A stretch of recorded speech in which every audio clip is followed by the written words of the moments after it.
let me get a bit personal with you guys for a moment. Among my faults in personality and character, one of which is the difficulty to deal with pressure. Now, it never had much to do with tests or stuff like that. It had more to do with events of any kind, be it good or bad. Even something as simple as going to the movies can make my heart race. So you can imagine then when I got back into RC racing in 2020, whenever I got on the driver's stand, you could probably hear my heart beating over anything else happening there. I was nervous, for lack of a better word, and I've come to learn that I'm far from the only one who feels this way when they get on the driver's stand. RC racing can be a deceivingly nerve-wracking hobby, and in this video we're going to learn how to deal with that. Before we begin, I'd like to thank this channel sponsors A-Main Hobbies, Cal RC, and Peach State Hobbies. Anything you guys purchase using the links in the description below will directly support me as well. Let us begin.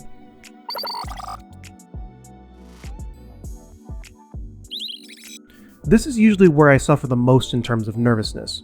Before the race, one can really start to overanalyze every little thing that can happen. What if I crash too much? What if I break something? What if I run into someone lapping me and ruin their race? What if I'm lapping someone and they won't give way? This is something I like to call the catastrophic mindset. When you start to imagine the worst case scenario at any given time for any given activity, in this case RC racing. This can lead to a tightness in chest, shortness of breath, and even nausea in some severe cases. Luckily, there are some ways to alleviate these symptoms. For one, there's something called breathing up. Breathing up is a breathing exercise that a lot of freedivers and scuba divers use to calm themselves before a dive, and allow their circulatory system and respiratory system to work better by carrying oxygen throughout their bloodstream more effectively. For now though, we'll focus on the calming aspect of it. Breathing up works like this. You inhale for a certain amount of time and then exhale for double that time. So if you inhale for 4 seconds, you slow down your exhale to take 8 seconds. This helps slow down your, everything. Your heart rate, your breathing, and crucially, your mind. When you focus on your breathing, it can really help calm yourself down when you're feeling that knot in your stomach before a main. Once you get yourself to a point where you're not thinking in what ifs, the next thing you can do is formulate a plan for the day. Now, I know this may sound a little bit counterintuitive compared to what I just talked about, but bear with me. Going into an unknown is always going to be more stressful than going into a known situation. If you're going to a club race at a local track, then you probably already have a decent idea of what to run on any given race day. If you're going to an unknown track that's far away, or on a race temporary track like an arena style race, then doing research on different said tracks or events will help in alleviating a little bit of pressure and anxiety of the unknown. Things like asking local racers what tire they use or the temperature of the track itself at any given day are good examples. Another thing you can do, if you have the time, is practice at the track you intend to race at a week or two before the actual race. Or at the very least, see if you can watch some footage of the track you plan to go to. Anything you can do to gain info about your race day or race weekend will help alleviate some stress.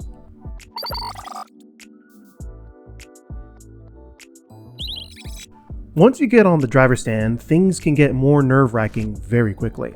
Even with all the exercises I mentioned before, some people get so nervous they can even shake while on the driver's stand. I've done this before and it can really hurt your driving, especially if you have a habit of shaking your hands when you're nervous. One thing I did to help me here was to practice, or I guess force myself, to develop another shaking habit. Instead of shaking your hands, try tapping your foot or moving your mouth. This is more of a treatment for the symptom of being nervous and not the cause of being nervous, but it can still help you get to a point where being anxious on the driver's stand doesn't physically harm your driving. This next part relates more to expectations and, once again, going in with a plan. I made a whole video about driving smart a little while ago, but I know a few of you guys haven't seen it, so I'll paraphrase it here. For one, set a reachable goal for yourself each time you go out on the track. If it's practice, try to identify with your car what it needs and change it before your next run. If you're in qualifying, try your best to drive fast enough to get a good time, but easy enough to keep the rubber down. If it's the main, well, it depends on what you want to accomplish. If you know you're fast enough and consistent enough to win, then make that your objective. If there's a few people in your heat that you know you're just on par with, try to do a little bit better than them by pushing yourself outside your comfort zone. If you know you're slower than other people in your race or heat, try to keep up with the consistency, or just keep up with them in general. Going in with a plan and sticking to that plan will usually give you something else to focus on other than your nervousness. One thing that I personally struggle with is, leading. It's kind of a meme at this point that when someone points out that I'm leading in a race, be it a race announcer or me figuring it out on my own, I will immediately throw it away and drive into the nearest pipe. This is because, for the most part, I'm not really used to leading a race in most scenarios, especially against different higher level drivers that frequent my local track like Cole Caston. This is something that I can only really be learned for time and experience. If you're more used to being out in front, you're less likely to make a mistake when you are. Even still, it's generally easier to follow someone than it is to lead someone from a mental standpoint, but purely from a practical standpoint, it's usually easier to lead because when you're leading, you don't have to pass anyone and you can drive at your best without interference. I mean all this to say changing your mindset, no matter how easy or difficult it may be for you, is the key to getting over this fear in particular.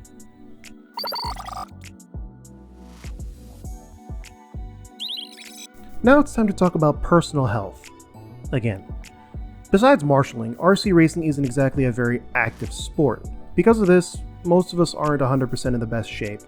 Despite this, I can promise you that being healthy is really important to how you perform on the driver's stand and whether or not you stay calm. Now, I'm not asking you to go out and work 2 hours a day, 5 days a week, even though that would be ideal. What I'm asking is much more basic than that. Eating clean, or as clean as possible here in the States, getting enough sleep, moving around, and staying active in some way are all parts of being healthy. When your body is actually healthy, it's usually a lot calmer as well under physical, or in this case, mental strain. In short, be healthy and you'll usually be calmer on the driver's stand. For the end of this video, I want to go back to the mindset you have going into racing in the first place. Basically, what I'm here to tell you is that you really don't have to put so much pressure on yourself when it comes to racing. Since the majority of us don't really race for a living, and because we're not usually racing for cash, there's no real pressure for you to perform well on the track beyond what you expect of yourself. What I'm here to tell you is that there's nothing to fear or dread when you get on the driver's stand. Even though you're competing with other people on the stand, each and every one of you is there to enjoy themselves by racing their RC cars around the track. If you're not there to at least partially to enjoy yourself, then you're there for the wrong reasons. It's like I've said for a long time on this channel. RC is supposed to be fun. It's up to us as racers to allow it to be fun. Now I know this video is a bit shorter than normal, but trust me, there's only so much you can get into when it comes to staying calm on the driver's stand before we get into performance enhancing drugs like vitamin capsules and Flintstone gummies. If you found this video helpful or perhaps know any other ways to stay calm on the stand, be sure to let me know in the comments below. Also, if you like this video, be sure to hit the like button and sub to the channel if you haven't already. Also, if you want to support me another way, you can always become a channel member or patron.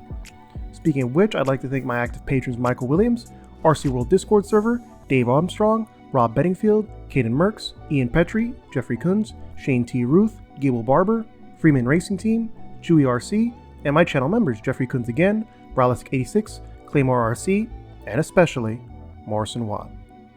Thanks for watching, and I'll see you next time.